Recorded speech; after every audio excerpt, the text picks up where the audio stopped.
승만경에 대해서 공부를 좀 해봅시다. 승만경의 특수성이 있어요. 이 경전은 일단 설주가 여성이고 그 다음에 제가신도라는 부분이 특징입니다. 보통 전 세계 종교들이 이제 여성을 성직자로 인정하죠. 근데 이제 그 격이라는 게 있어요. 예를 들어서 미사를 집전할 수 있는 거는 남성이 신부이고 같은 성직자인 수녀는 또 못하는 부분도 있잖아요.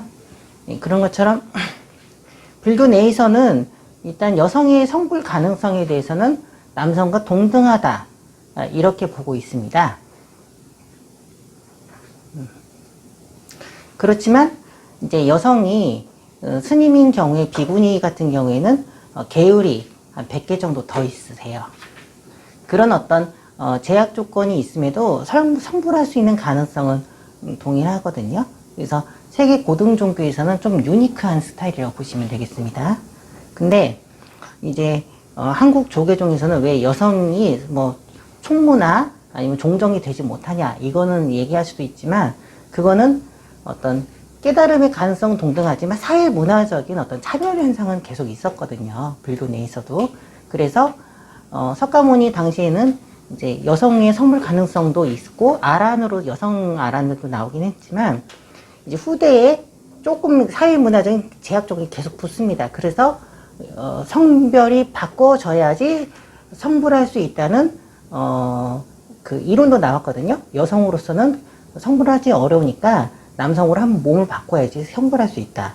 이런 식으로 인도 문화의 어떤 제약 조건이 또 들어가게 되죠. 여기에 대해서 또 대승불교가 반발을 해서 이런 승만경이라든가 나중에 우리가 볼 법화경 같은 경우에는 8살짜리 꼬마 그 여자애가 자기 몸을 바꿔서 성불하는 모습을 또 보여줍니다.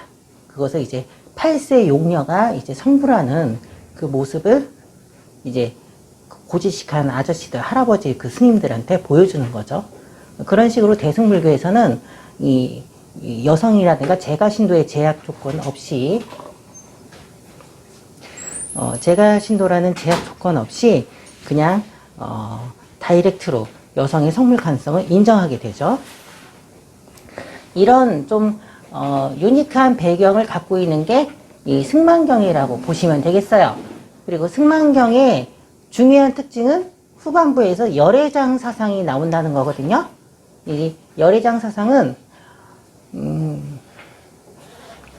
공성 자체가 이제 보통 없는 것이라고 생각하는데 공성의 어떤 유적인 측면을 이게 드러낸 게 이제 열애장이라고 보시면 되겠습니다. 첫 번째 13페이지 한번 볼까요? 참 사랑을 담은 부모의 편지. 자, 재현 선생님 한번 읽어보실래요? 이와 같은 아내들과 어느 때 부처님께서는 사이국의 기수국 고덕원에 머물러 계셨다. 이때 사사이광과 만리부인은 불법을 믿기 시작한 지 오래되지 않았다. 두 사람은 함께 대화를 나눴다. 우리 딸 승만 부인은 총명하고 지혜롭고 근기가 뛰어나다. 맑고 영민하여 쉽게 깨우칩니다. 만약 부처님을 듣기만 하면 불법을 속히 이해하여 마음의 의심들이 다 풀어질 것입니다. 적당한 때에 편지를 보내어서 도의를 일으키도록 합시다. 네, 지금 여기가 어떤 내용이냐면은 이 승만 부인이 이 엄마 아빠가 이제 한나라의 국왕과 이제 왕비입니다. 그래서 그 불법을 만나서 이제 기뻐가지고 자녀에게 승만 부인에게 편지를 보내서 이제 석가모니의 법이 이게 좋은 법이니까 너도 귀의해라 이런 식으로 편지를 보내게 되죠. 그래서 궁녀에게 보냈습니다. 편지를. 자, 15페이지 보면요. 승만 부인은 편지를 머리 위로 받들어 기쁜 마음으로 받은 다음 읽고 새겼다. 그러면서 마음이 아주 그냥 기쁜 마음이 올라오면서 노래를 했습니다. 재현 선생님 15페이지 다시 내가 지금 읽어보세요. 내가 지금 부처님의 음성을 들으니 이제까지 듣지 못한 가르침이다. 이 편지에 적힌 말씀 진실하다면 틀림없이 공양함이 마땅하리라. 네, 그만. 이런 식으로 이제 부처님을 찬탄하죠. 16페이지 보면요. 이와 같은 생각을 하고 있을 때 부처님이 공중에 나타나시어 청정한 가면 두루 발하여 비할 데 없는 몸을 보여주셨다. 그러자 승만부인과 그 권속들은 부처님의 발에 머리 대어 절하고 청정한 마음으로 모두가 함께 부처님의 참공덕을 찬탄하였다. 이렇게 되어 있습니다. 한결같이 오신열의 묘한 색신은 이 세간에 어떤 것과 견주오리까 비교할 때 전혀 없는 불가사이니 저희들이 정성다해 애경합니다. 예, 이런 식으로 계속 이제 찬탄을 하죠. 18페이지. 불쌍하게 여기시어 감싸주시고 제게 있는 법의 종자 길러주시어 현생 내생 그 다음 생 어느 때나 열애시어 항상 저를 섭수하소서 이렇게 합니다. 그러자 석가모니께서 나는 너를 옛날부터 편안케 하였고 이전 생의 각을 이미 열어주었다. 나는 지금 너를 다시 섭수하고 미래생도 그와 같이 할 것이다.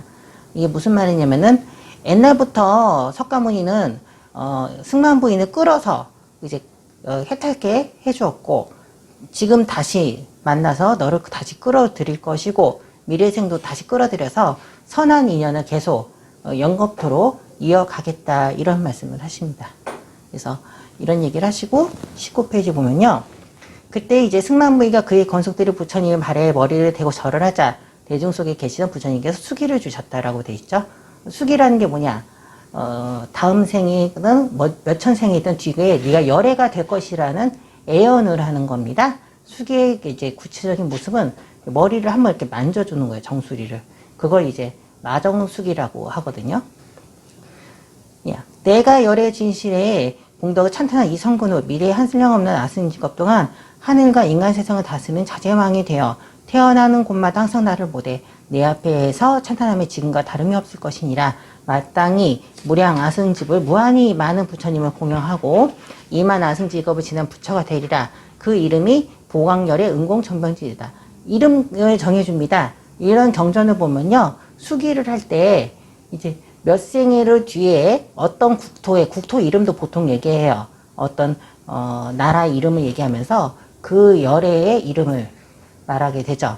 승만부인 나중에 보광열이라는 부처가 될 것이라는 것을 애언을 해주면서 그 시기는 2만 아승직업. 1 아승직업이 100조년이 네, 몇십 승이라고 제가 올렸습니다. 그러니까 100조년을 곱하기 2만에다가 몇 승을 또 해야 돼요. 이런 식으로 무한한 시간 뒤에 열애가 될 것이라고 말씀을 하시죠. 보통 경전을 보면요. 그 동방 유리강 세계의 교주는 누구냐? 누구세요? 최현 선생님? 약사열애. 약사열애. 그리고 서방 극락정토의 교주는 누구세요? 원미 선생님? 아미타불. 그러니까 각 세계마다 그 해당되는 부처님이 계시고 우리 사바세계의 대표 부처님은 누구지? 우리 충현 선생님? 네, 서가모니. 석가모니. 네, 그런 식으로 과거 7부마다 과거 7부도 있었어요. 그러니까 석가모니 이전의 세계에서도 각 세계마다 이제 열애가 한 분씩 계셨다는 말이 있습니다. 각 세계의 주존불이 있어요. 그런 것처럼 우리 존재는 열애의 길로 가는 거예요, 선생님. 한 세계의 주인 되는 그 자리로 갈 수가 있어요. 그 시기가 굉장히 멉니다, 굉장히. 그러니까 그 불지를 말하는 거죠. 예, 불지. 그러니까 견성했다는 말하고 약간 또 다른 거예요, 그거는요. 보광열에 불곡되는 사막도 등 악취가 없고 늙은 병든 쇠락한 번뇌 부적의 등이 괴로움이 없으며 불선이 악업도 이름조차 들을 수 없느니라. 그러면서 이제 얘기를 하시고 승만부인이 수기를 받을 때 그 옆에 있던 중생과 천인과 인간들이 그 불곡토의 나기를 발언하였고 세조는 그들에게 수기를 주셨다. 모두가 마땅히 왕생하리라. 그 옆에 계셨던 분들도 다 이제 수기를 그냥 얻어가신 거죠. 네. 뒷페이지 10대 수장. 그때 승만부인이 부처님께 수기하심을 듣고 공송이 서서 10가지 큰 계를 받았다. 이렇게 선서를 한 거예요, 승만부인이. 자, 첫 번째. 제가 그냥 읽을까요? 네. 세존이시여, 저는 오늘부터 보리를 얻는 그날까지 스스로가 받은 계에 대해 범하고자 하는 마음을 일으키지 않겠나이다. 두 번째, 재현 선생님. 세존이시여, 저는 오늘부터 보리를 얻는 그날까지 존장들에 대해 교만한 마음을 일으키지 않겠나이다. 세 번째, 원미 선생님. 세존이시여, 저는 오늘부터 보리를 얻는 그날까지 중생들에게 화내는 마음을 일으키지 않겠나이다. 세존이시여 저는 오늘부터 보리를 얻는 그날까지 남의 외모나 남의 소유물에 대해 질투하는 마음을 일으키지 않겠나이다. 5번째 재현 선생님. 세존이시여 저는 오늘부터 보리를 얻는 그날까지 아님과 같은 소유물에 대해 인색한 마음을 일으키지 않겠나이다. 자 6번째 원민 선생님. 세존이시여, 저는 오늘부터 보리를 얻는 그날까지 저를 위해 재물을 받거나 모으지 않을 것이며 받는 것이 있게 되면 모두 가난하고 고통받는 중생을 성숙시키는 데 애쓰겠나이다. 자 세존이시여 저는 오늘부터 보리를 얻는 그날까지 저를 위해서가 아니라 일체 중생을 위해 사서법을 행하되 애욕에 물들지 않는 마음, 실증냄이 없는 마음, 걸림없는 편안한 마음으로 중생을 섭수하겠나이다. 8번째 세존이시여 저는 오늘부터 보리를 얻는 그날까지 고독하거나 옥에 갇혔거나 병들거나 갖가지 재앙과 곤란함과 괴로움을 겪는 중생을 보면 끝까지 잠시도 버리지 않고 반드시 그들을 안온하게 하되 이익되는 길을 일러주고 갖가지 고통에서 벗어나게 한 후에 그들을 내려놓겠나이다. 9번째 자 재현 선생님. 세존이시여 저는 오늘부터 보리를 얻는 그날까지 사냥을 하거나 가축을 잡는 등의 나쁜 일을 하여 죄를 범하는 모든 이들을 보면 끝까지 포기하지 않겠나이다. 제가 힘을 얻었을 때 어디서든지 그러한 중생들을 보게 되면 마땅히 절복해야 할 이는 절복하고 마땅히 섭수해야 할 이는 섭수하겠나이다. 제가 읽을게요. 왜냐하면 절복하고 섭수를 하여 법이 오래 머물 수 있게 되고 법이 오래 머물면 천인과 인간이 충만하고 악도가 줄겨들게 되며 능히 열애께서 굴리신 법륜이 잘 구를 수 있기 때문입니다. 10번째 제가 읽을게요. 세존이시여 저는 오늘부터 보리를 얻는 그날 때까지 정법을 섭수하여 끝내 잊지 않겠나이다. 왜냐하면 정법을 잊어버리면 대승을 잊게 되고 대승을 잊으면 바람일이 있게 되면 바람일이 잊으면 대승에 대한 의욕이 없어지기 때문입니다. 자 10가지 원을 세웠습니다. 1번을 얘기를 해볼게요. 개에 대해서 범하고자 하는 마음을 일으키지 않겠나이다. 여기서의 개는 굳이 말하면 이제 뭐 식대명 뭐 이런 식의 어떤 금계를 뜻해요. 뭐뭐 하지 마세요 이런 말입니다. 개. 이제 비구계라고 해서 그 남자 스님이 지켜야 되는 계율도 많고 이제 여자 스님은 더 많고 이런 식의 계율이 있는데요. 이 금계로 우리가 뭐뭐 하지 마세요라는 것보다 뭐뭐 하세요라는 그 계율을 좀 넓게 이해를 해야 되고 하지 말라는 것만 잔뜩 기억하면은 다 지키기가 어렵습니다. 그렇지만 이 내면에 보리심계라고 해서 선한 의지로 살면 나머지 금계를 지킬 수가 있거든요. 그러니까 금계라고 이해하는 것보다 뭐뭐 하라는 그런 명제로 이해를 해야 되고 그리고 선한 마음, 그 수행심, 보리심이라는 것을 계율의 근본으로 삼아야 돼요. 그래서 그거를 밀교에서는 삼매야계라고 하거든요. 삼매야계 적으셔도 돼요. 다 메모하셔야 됩니다. 그래서 이 금계라고 이해하지 마시고 넓은 계로 이해하시면 참 좋겠고요. 2번째, 보리를 얻는 그날까지 존장에 대해 교만한 마음을 일으키지 않겠나이다. 이 존장이라는 게 나이 많고 덕이 있는 거죠. 교단 내에서는 이제 장로급이나 선배님에 해당되는 거고 수행 모임에서는 공부를 오래 하신 분들을 뜻하거든요. 그러니까 우리가 좌명으로 이제 얘기를 하고 또 선생님이라고 호칭하잖아. 이게 다 그런 내용이에요, 사실은. 그래서 공부방 전통상 원래 선생님이라고 하는 다들 이렇게 부르고 있습니다. 3번째, 보리를 얻는 그날까지 중생에 대해 화내는 마음을 일으키지 않겠나이다. 좋은 말씀입니다. 4번째, 보리를 얻는 그날까지 남의 외모나 남의 소유물에 질투하는 마음을 일으키지 않겠나이다. 요게 굉장히 중요하거든요.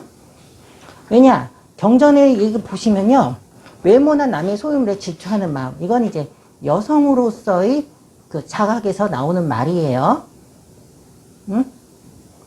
그래서 우리의 마음을 보면요. 여성과 남성의 이 꼴이라는 거에 갇혀서 이제 마음을 쓰게 되거든요. 근데 마음 자체는 성별이 사실은 없어요. 근데 쓰는 거는 성별에 의해서 쓰고 있거든요. 그래서 각자의 성별에 따라서 마음을 연습하는 거야. 그래서 우리가 이런 그 부분을 통해서 승만부인께서 이 여성의 마음을 쓰는 것을 통달하고 계시는구나. 본인이 여성이라는 걸 자각하시고 내가 이렇게 잘못 빠지게 되기 쉬운 부분을 나 스스로 하지 않겠나이다 라고 선언하시는구나. 그렇게 이해하셔야 돼요. 알겠나요, 선생님들? 이런 부분 조금 읽어보면요. 여성의 부분에 대한 부분이 자기 스스로 인지를 하고 있다는 것을 제가 보고 있어요. 5번째, 보리를 얻는 그날까지 안과 밖에 소인들에 대해 인색한 마음을 일으키지 않겠나이다. 이 승만부인의 위치가 그 상류층이잖아요. 그러니까 왕과 왕비의 딸이고 국왕의 부인으로 제가 알고 있어요. 그래서 이 곡간지기의 느낌을 제가 받아요. 아래 것들에게 평등하게 대해주고 인색한 마음을 내지 않겠나이다 이렇게 선언하시는 거예요. 6번째, 저를 위해 재물을 받거나 모으지 않을 것이며 받는 것이 있으며 모두 가난하고 고통받는 이유를 성숙시키는 데 쓰겠나이다. 이 경전을 쭉 보시면요. 성숙이란 단어가 굉장히 일관되게 나오고 있어요. 그러니까 우리가 착한 행동을 하면 착한 사람으로 끝나는 거고 이것이 그 의미가 없는 거예요. 그러니까 착한 행동은 당연히 도덕적인 사람이 되는 거죠. 그렇지만 깨달음의 길로 가기 위해서 복덕자량으로 남기 위해서는 서원을 세워야 돼요. 의미 없는 착한 사람이 아니고 의미가 남는 서원을 세워서 이제 선행을 해야 된다는 겁니다. 특히 여기서 보면은 재물을 받거나 모으지 않는다. 저를 위해서 공익을 위해서 돈을 모은다는 것이고 받는 것이 있으면 고통받는 이러 중생은 성숙. 그냥 희사한다는 게 아니에요. 성숙시키기 위해서 돈을 쓰겠다는 것이고 돈에 대한 것이 청빈함이다. 가난해야 된다. 이게 아닙니다. 돈을 열심히 벌라. 그러면서 쓸 때도 열심히 쓰세요. 라는 말입니다. 무엇을 위해서? 성숙을 위해서. 이 부분이 굉장히 중요한 내용이에요. 7번째. 저는 오늘부터 보리를 얻는 건데가 저를 위해서가 아니라 일체 중생을 위해 사서법을 행하되. 이런 말이 있습니다. 사서법은요. 보시, 애어, 이행, 동사섭이 있어요. 애어는 살리는 말입니다. 우리가 방생을 하죠. 물고기 잡아가지고 이제 또 물고기 놔주고 거북이 사서 또 거북이 놔주고 이게 방생인데 이 사실은 방생을 그렇게 하시면 안 되고 애어로서 방생을 해야 돼요. 양파에다가 죽어라 하면 양파가 또 시들잖아요. 그것도 엄밀히 말하면 살생이고요. 이 에너지장을 활성화시켜서 업시켜주는 것은 에어로서 이거는 이 방생에 해당되는 거니까 쉽게 할 수 있는 거예요. 그리고 함께 살면서 깨달음을 주는 동사섭이라고 되어 있는데 이게 이제 같이 중생들과 굴러간다는 의미입니다. 내가 사회생활을 하면서 같이 살겠다는 그 표현인데 옛날에 그 원효대사가 이제 술 먹고 막 이렇게 무지렁이들하고 같이 놀면서 그래도 그 법을 설했던 것처럼 이제 나 혼자만의 깨달음이 아니고 같이 굴러가면서 깨달음을 추구하는 그런 보살의 행을 동사섭이라고 하거든요. 여기서 동은 같을 동이고 사는 그 개별적인 사건들 그 사안일 때 섭은 그 걷어들인다 할 때 그 섭이거든요. 같이 이제 굴러가겠다는 뜻입니다. 8번째, 고독하거나 옥에 갇혔거나 병들었거나 갖가지 재앙과 곤란한 괴로움의 중생을 보면 끝까지 잠시도 버리지 않고 그들을 안온하게 하되 이익되는 길을 알려주고 갖가지 고통에서 벗어나게 한 후에 그들을 내려놓겠나이다 라고 했는데 이게 굉장히 어려운 부분이죠. 왜냐? 알려줬으면은 우리 마음은 항상 내가 뭘 해줬다는 그 생각이 있거든요. 근데 그들을 내려놓지를 못해요. 근데 남을 도와주고 내려놓으라는 얘기를 하는 건데 저는 이 부분을 늘 겪고 있어요. 왜냐? 열심히 공부방에서 가르쳐놨는데 누가 나한테 욕을 했으면은 내가 그만큼 이렇게 에너지를 투입했는데 왜 나를 이렇게 욕할까? 섭섭하죠. 근데 이 승만부인은 그렇게 하더라도 나는 내 마음의 집착심을 내려놨으니까 뭐 네가 나가서 욕을 해도 난 괜찮다라는 말씀을 하시는 거예요. 그러니까 이런 경전을 볼 때 자기하고 대비해서 보면은 좀 와닿는 게 좀 많거든요. 그리고 9번째, 저는 오늘부터 보리 얻는까지 사양을 하거나 가축을 잡는 등의 나쁜 일을 하여 개를 범하는 일을 보면 끝까지 포기하지 않겠나이다. 제가 힘을 얻을 때 어디서든지 그러한 중생을 보면 마땅히 절복해야 할 일은 절복하고 마땅히 섭수해야 할 일은 섭수하겠나이다. 이런 말씀을 하시거든요. 네, 이것도 굉장히 중요한 얘기죠. 왜냐? 착한 행동만 하겠다, 좋은 행동만 하겠다는 게 아니고 이 얘기는 꺾겠다는 얘기거든요. 약간 밀교적인 냄새가 약간 분위기가 납니다. 왜냐? 이 경전 자체가 밀교 나오기 전이거든요. 근데 보살들은 보통 이렇게 사탕을 주면서 달래면서 저기 깨달음으로 가는 길이 있는데 열심히 한번 우리 달려가 볼까? 이렇게 얘기하는 분들이거든요. 근데 이제 후대로 가면 갈수록 중생들의 근기가 억세집니다. 논리로서 얘기하면 그 논리에 대응해서 이제 더 치밀한 논리로 불교에 대해서 반항하는 존재들이 생겨났고, 또 이제 더 강력한 힘으로서 이제 불교에 대항하는 존재들이 많이 생겨났기 때문에 이렇게 한 분들에게는 힘으로서 한번 꺾어내고 그 다음에 이제 좋은 법을 얘기해서 끌어올 수가 있다라는 얘기를 하시는 거예요. 그래서 절복하고 섭수하여 법이 오래 머물 수 있게 됐다라는 얘기를 하십니다. 그러니까 명왕의 존재가 그래서 출현하는 거죠. 명왕님들이 분노한 모습을 띠는 것은 이 보살의 힘으로는 이 사탕만 줘서는 한계가 있기 때문에 때리고 그 다음에 사탕을 주는 게 의미가 있어서 분노한 모습들이 명왕님들이 출현하는 겁니다. 그래서 여기가 9번째인데 독특한 내용입니다. 제가 보기에는요, 굉장히. 아미타불 48대원이라든가 이런 어떤 그 불보살의 원들이 있어요. 이런 원들하고 비교해보면은 굉장히 현실적인 내용이에요, 이 원이요. 10번째. 저는 오늘부터 보리러는 그날까지 정법을 섭수하여 끝내 잊지 않겠나이다. 왜냐하면 정법을 잊어버리면 대승이 있게 되며 대승이 일으면 바람이 일으키게 되며 바람이 일으키면 대승에 대한 의욕이 없어지기 때문입니다. 이렇게 해서 10가지 얘기를 합니다. 제가 10가지를 각가지 분석을 해봤는데요. 요약을 잠깐 해드릴게요. 첫 번째는 개를 범하지 않음. 이때 개를 금개로 여기지 말고 삼매하게 우리의 본성을 지키기만 하면 나머지 100가지, 200가지 계율은 채워지는 거라고 생각하시면 되겠고, 그리고 네 번째, 외모나 물건에 대해서 질투심. 이거는 우리의 마음이 꼴에 의해서 규정되고 있음을 이 승만부인은 간파하신 거예요. 그래서 자기의 꼴이 여성이시니까 이 부분에 대해서 본인이 통찰하셔 앞으로 안 그러겠다라는 거죠. 남자도 마찬가지예요. 남자는 뭐랄까? 좀 섬세하지 않은 부분이 있습니다. 내관을 스스로 바라볼 때 이 정밀하게 봐야 되는데 그렇지 않은 부분도 있어요. 그리고 이제 5번째나 6번째, 재물에 대한 인식이 나오는데 마음을 공익을 위해서 중생 제도를 위해서 특히 성숙이라는 게 포커스를 두고 있습니다. 그리고 자, 이런 10가지 성원은요, 선행을 하겠다는 거죠. 그렇지만 왜 굳이 선서까지 하게 되냐? 이거는 의미 있는 선행으로 남기기 위해서. 구슬이 그냥 아무 의미 없이 흩어질 때는 그냥 착한 사람이지만 그것이 깨달음과 중생 제도에 대한 어떤 성숙에 대한 포커스를 둘 때는 의미 있는 공덕장으로 변하기 때문에 이런 10가지 성원을 얘기하시는 거예요. 자, 28페이지. 법주이신 세존이시여 저를 위해 증명하여 주옵소서. 자, 저는 29페이지. 저는 20대 수를 말한 대로 행할 것이옵니다. 이 맹생대로 행하면 대중들이 있는 이곳에 하늘꽃비가 내리고 미묘한 하늘 음성이 들릴 것이옵니다. 이 말과 동시에 허공에서 하늘꽃이 비롯이 내렸고 아름다운 음성이 들렸다.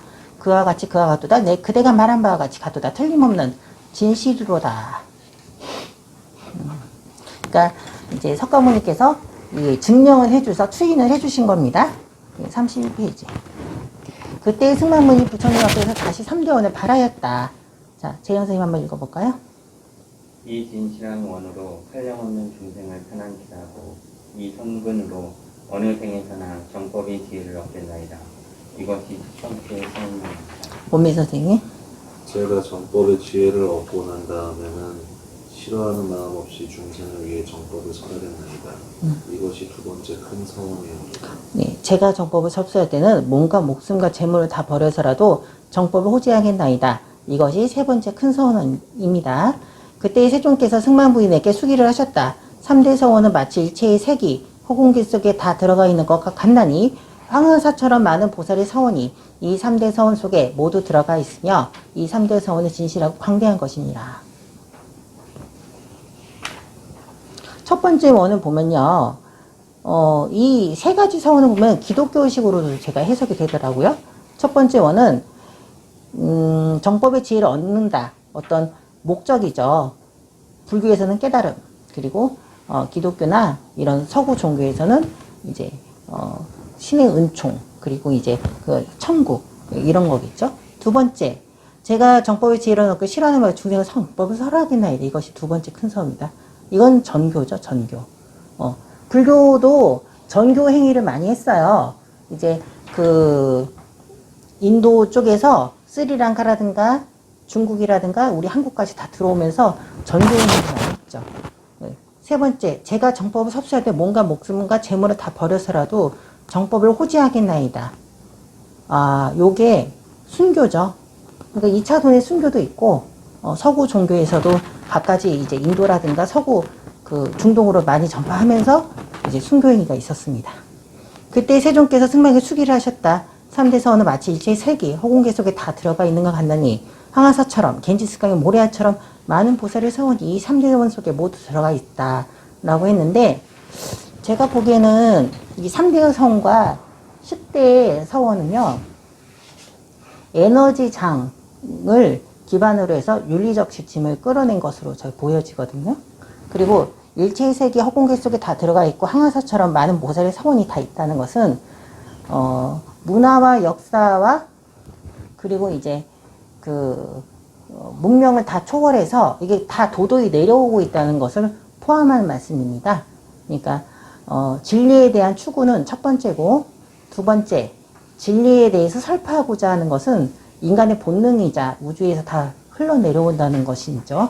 그리고 세 번째, 몸과 목숨과 재물을 다 버려서라도 정법을 지키겠다. 이것도 진리에 대한 확신과 그러고 그것을 기반으로 해서 내가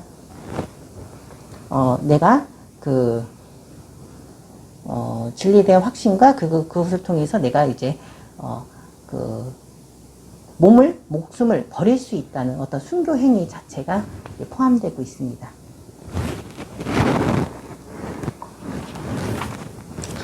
자, 이 부분에 대해서 에너지 장을 좀 우리가 이해를 할 필요가 있어요. 제가 반야심경에 대해서 잠깐 말씀을 드렸잖아요, 예전에. 반야심경이 모든 사람의 존재가 인연의 네트워크 상에서 꼭 촘촘하게 다 엮여져 있다는 것을 제가 말씀을 드렸잖아요.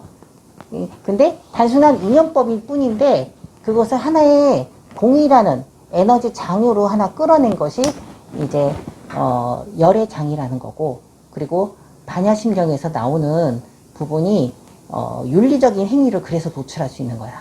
왜냐, 인연의 네트워크 상에서 내가 뭔가 타인에게 가했거나 타인에게 어떤 영향을 미친 거는 곧 나에게 영향을 미치는 것과 똑같거든요. 그런 면에서 보면은 선행을 하라, 아니면 도와줘라, 이런 윤리적인 지침이 꺼내지는 거거든요. 그래서 어떤 거대한 에너지 장에서 이런 어떤 10대 원과 3대 원들이 뽑혀진다는 것을 말합니다. 자, 34페이지. 부처님께서 승만부에게 이르셨다. 내 말을 들어보자꾸나. 승만부인이 부처님께 아뢰었다. 보살의 항하사 같은 원들은 모두 하나의 큰 원 속에 들어가오니 이른바 섭수정법이여. 정법이여 섭수정법이야말로 진실로 큰 성원입니다. 이렇게 되어 있습니다. 36페이지. 중간 보시면 이와 같이 내가 설하는 섭수정법의 공덕이 끝이 없기에 열애의 지혜와 변제 또한 끝이 없느니라. 왜냐하면 이 섭수정법에 큰 공덕이 갖추어져 있고 큰 이익이 있기 때문입니다. 보면은 느낌상 이 뒤에 나오는 맨 나오는 열애장 얘기가 같은 얘기거든요. 열애장이라는 거대한 에너지 장에서 지혜와 변제 또한 끝이 없다는 말이 나오는데 이것 자체가 이 섭수정법이라는 윤리적인 내용입니다. 자, 좀 많이 지나갈게요. 39페이지. 자, 보살의 4가지 임무에 대해서 이제 말씀을 하시는데요. 선지식이 멀리 있어 정법을 들을 수 없는 중생에게는 인간과 천인의 성근으로 성숙시키고, 성숙이란 단어 나오죠. 두 번째, 성문을 구하는 이에게 성문순을 주고. 자, 첫 번째 다시 보면요. 정법을 들을 수 없는 중생에게는 인간과 천인의 성근. 이게 뭐냐? 불교에 힘이 닿지 않는 사람들에게는 그냥 착하게 사세요. 이렇게 얘기하는 거예요. 저 역시도 기존에 수행하시는 분들도 많이 이게 입문을 하시는데요. 제가 그 수행을 하지 마세요. 이런 말은 하지 않습니다. 물론 저는 이제 저공부라는 걸 가르치기 때문에 저공부가 제일 낫고 우수하다고 생각은 하지만 기존에 있는 것을 꺾으세요. 이게 나쁜 거예요. 하지 마세요. 이렇게 얘기는 안 하거든요. 그러니까 불교에 손이 안 닿는 사람들에게는 기독교는 열심히 믿어도 됩니다. 뭐 천주교 열심히 믿어도 돼요. 이렇게 얘기하는 거예요. 왜냐면은 제가 이 경전을 기준으로 하기 때문에 불교라고 얘기하는 거예요. 그렇기 때문에 착한 행동을 할 수 있는 사람에게는 착한 것을 권하고 그 선이 기독교면은 기독교를 열심히 잘 하시라고 얘기하는 거예요. 이해하셨죠? 두 번째, 성문을 구하는 이에게는 성문승을 주고. 이게 뭐냐? 이 대승불교하고 약간 경쟁 관계에 있었던 소승불교의 성자들을 성문승이라고 하거든요. 그러니까 아란이죠. 그래서 성문을 추구하시는 분들께는 성문법을 얘기하라. 그러니까 소승불교의 얘기를 하세요. 영각을 구하는 얘기는 영각을 주고, 영각승을 주고. 이 말은 이제 불교라는 테두리가 아닌 다른 곳에서 깨달으셨던 분들이 있어요. 뭐 힌두교라든가 자이나교라든가 여기서 깨달으셨던 분들을 불교 내에서 또 영각이라고 해서 또 인정을 해주거든요. 이런 분들에게 또 영각승을 주고, 대승을 구하는 게 대승법을 주는 겁니다. 자, 이게 어떤 얘기냐면은 각자의 수준에 맞춰서 증장시킬 것은 증장시켜주라는 거야. 선의 근본을 증장시켜주라는 얘기입니다. 각자의 수준에 맞춰서. 자, 제가 읽을게요. 그들의 대지를, 40페이지, 그들의 대지를 건립하여 4가지 무거운 임무를 능히 걸머지고 청하지 않아도 널리 중생을 위한 벗이 되어 대비로서 중생을 편안케 하고 위로하고 불쌍히 여기는 세상의 법모가 되옵니다. 여기서 법모라는 말이 나오죠. 여기 승망경의 유니크한 내용입니다. 그러니까 여성의 그 넉넉함을 극대화시켜서 내가 갖고 있는 자량을 법으로서 승화해서 펼쳐겠다는 거야, 선생님. 그래서 성에 대한 자기의 한계를 인정하면서도 그 한계를 이제 우주적으로 승화시키겠다는 얘기입니다. 그러니까 자기가 갖고 있는 것을 키워나가야 돼요, 선생님들. 저 멀리 초월로 넘어가는 게 아니고 지금 내가 갖고 있는 것을 키워가면 되는 거예요.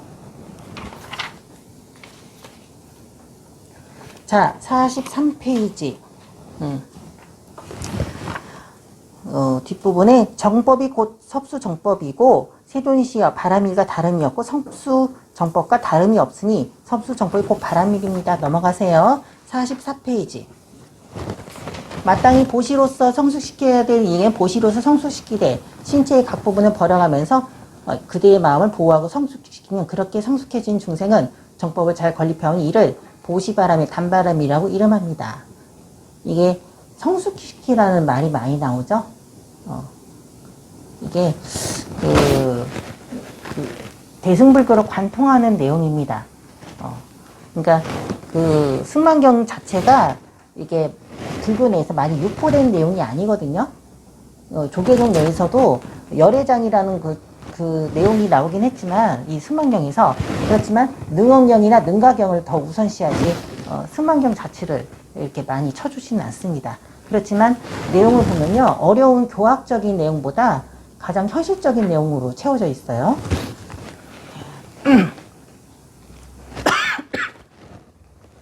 신체의 각 부분을 버려서면까지, 이게 무슨 말이냐?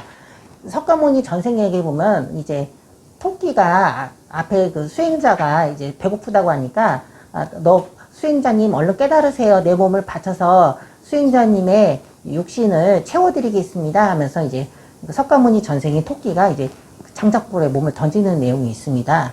이런 것처럼 자기의 몸을 버려야 사만까지 이 중생의 근기, 선근을 키워주겠다는 것이 보시바람인데 뭐 이 정도까지는 할 수는 없죠. 그렇지만 이제 우리가 노력을 해야 됩니다.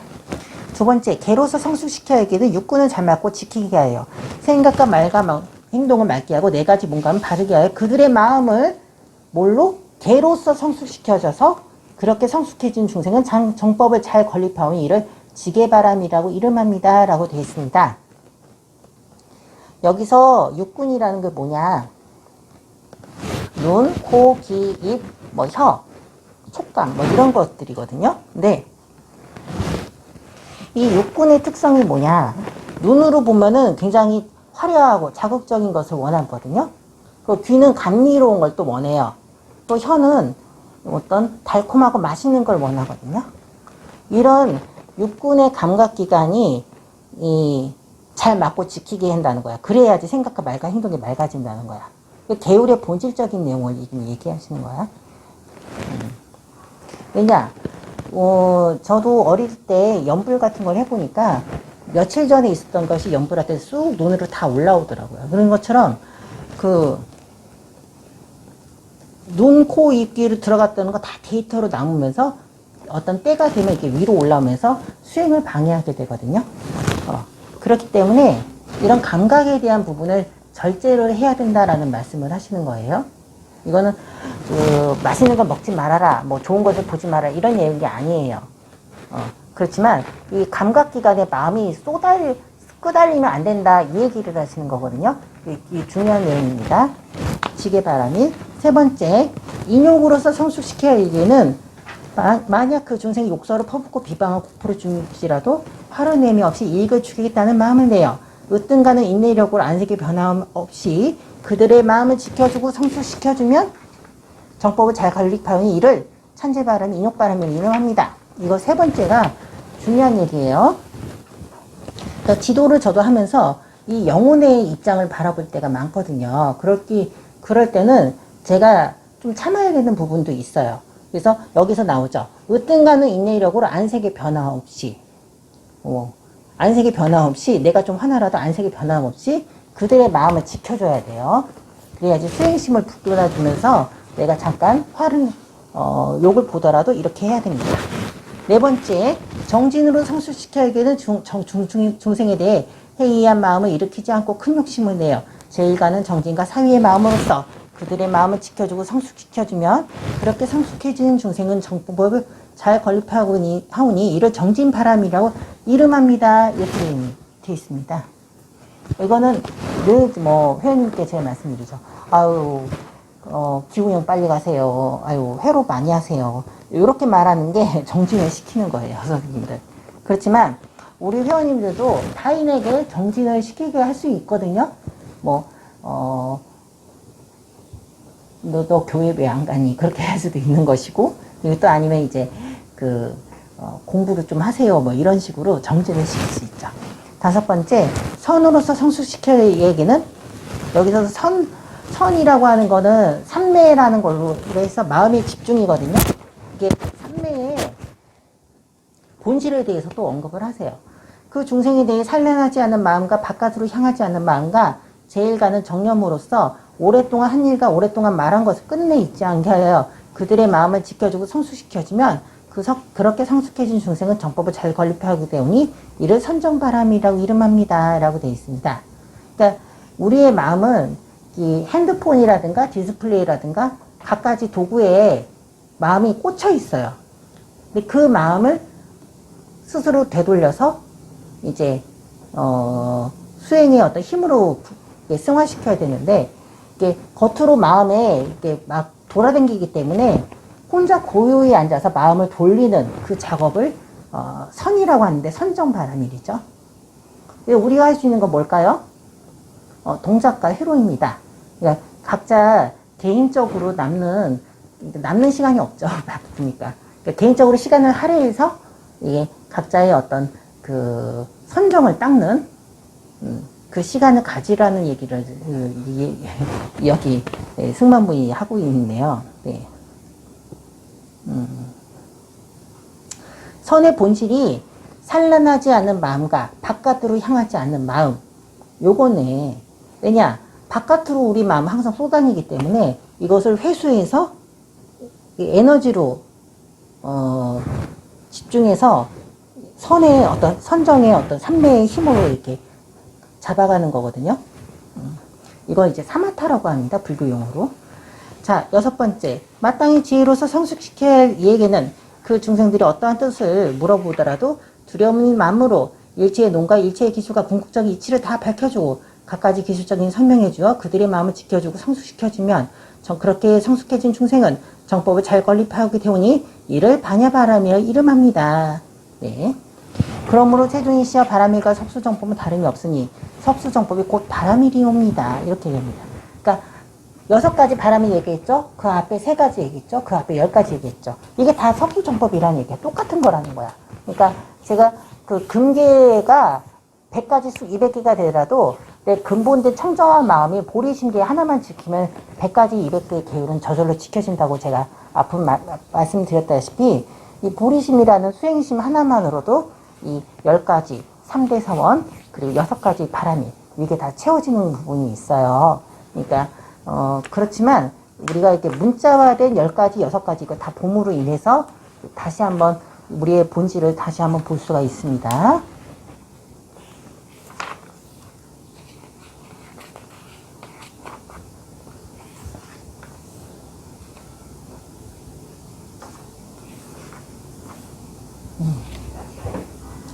자, 그 뒷부분은 다 이제 섭수정법이 엄청나게 광대하다는 것을 얘기하는 거예요.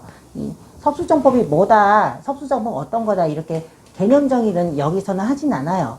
그렇지만 10가지 그리고 3가지, 6가지 그 내용들을 보면서 섭수정법이 어떤 거다라고 간접적인 정의를 하고 있거든요. 근데 그 개념 자체가 어떠한 것보다 강력하고 이제 모든 것을 능가하고 일체의 마장들을 다 고뇌 속에 빠뜨린다고 강력한 그 힘에 대해서 말씀을 하시는 게 56페이지까지의 얘기입니다.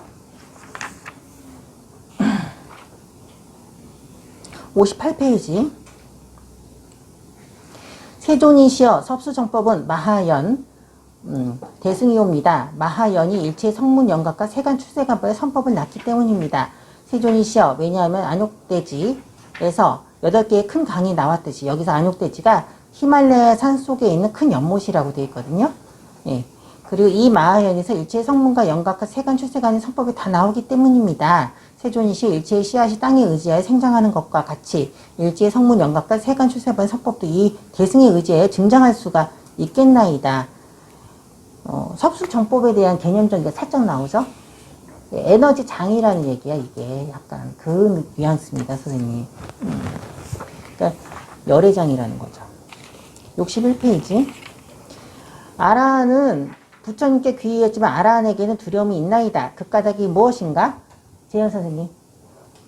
부처님께 의지하여 출가하고 부적대를 받기 때문에. 아니야, 그 아래.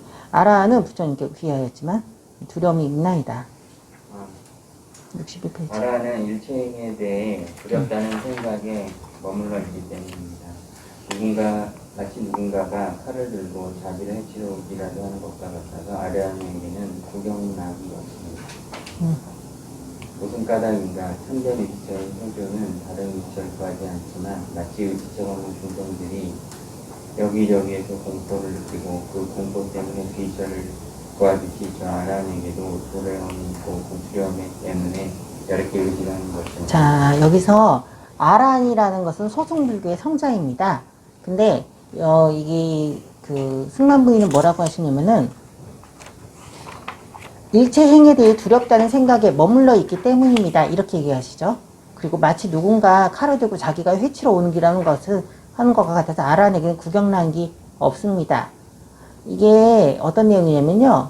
수행 경제에 대한 착이 있다는 얘기입니다. 누가 칼을 들고 쫓아올 것 같다는 그 두려움 속에서 범행은 깨끗한 행위거든요. 그 범행에 대해 집착하고 있다는 것을 얘기하는 거예요. 이게 유마경에서도 나오거든요. 유마경에서도 하늘의 천녀가 뭐 꽃을 뿌리니까 이제 아라한들에게는 붙지만 보살들에게는 붙지 않고 쑥 떨어지더라, 이런 내용하고 다는 똑같은 내용이거든요. 그러니까 범행에 대한 집착, 수행경지에 대한 착, 요것을 제가 말씀을 드리는 거예요. 그러니까 승만경 부인께서 말씀하시는 거죠. 네. 63페이지 중간에 보면요, 다 하지 못한 셈법이 남아있기 때문에 태어남이 있고, 다 이루지 못한 범행이 남아있기 때문에 깨끗한 수행이 남아있기 때문에 순수하지 못합니다. 제가 이 부분은 사실은 승만경에서 보지 않았던 내용인데, 무동분과 칼럼에서 동일한 내용을 말을 하고 있더라고요. 수행을 다 마치지 못하였기 때문에 앞으로 해야 할 것이 있고, 피안에 도달하지 못하였기 때문에 앞으로 끊어야 할 것이 있으며, 끊지 못하였기 때문에 열반기에서 멀리 떨어져 있나이다, 이런 내용을 하셨습니다. 끊지 못했기에 끊었다고 언급, 그리고 탈출하지 못하였기에 윤회를 떠났다고 언급, 좀 이런 내용입니다, 선생님들. 그러니까 끊었다, 탈출했다, 이 말 자체가 이미 끊지 못했다, 그리고 탈출하지 못했다, 그 얘기라는 거예요, 선생님들. 자, 65페이지. 오직 열애만이 반열반을 얻으셨니 마땅히 끊어야 일체의 허물을 다 끊어 제일 가는 청정을 성취하시기 때문이요. 여기서의 청정은요, 앞에 말한 그 범행하고 보다 더 상위 개념이라고 보시면 되겠어요. 깨끗하다 더러움 속에서, 이혼론 속에서 내가 깨끗함에 머무는 게 그게 청정이 아니고, 깨끗함과 더러움의 상대 개념을 능가하는 그 초월에 있는 그 깨끗함, 그것을 청정이라고 말하는 거거든요. 자, 여기서 이렇게 해서 66페이지까지 나갔습니다. 자, 감사합니다.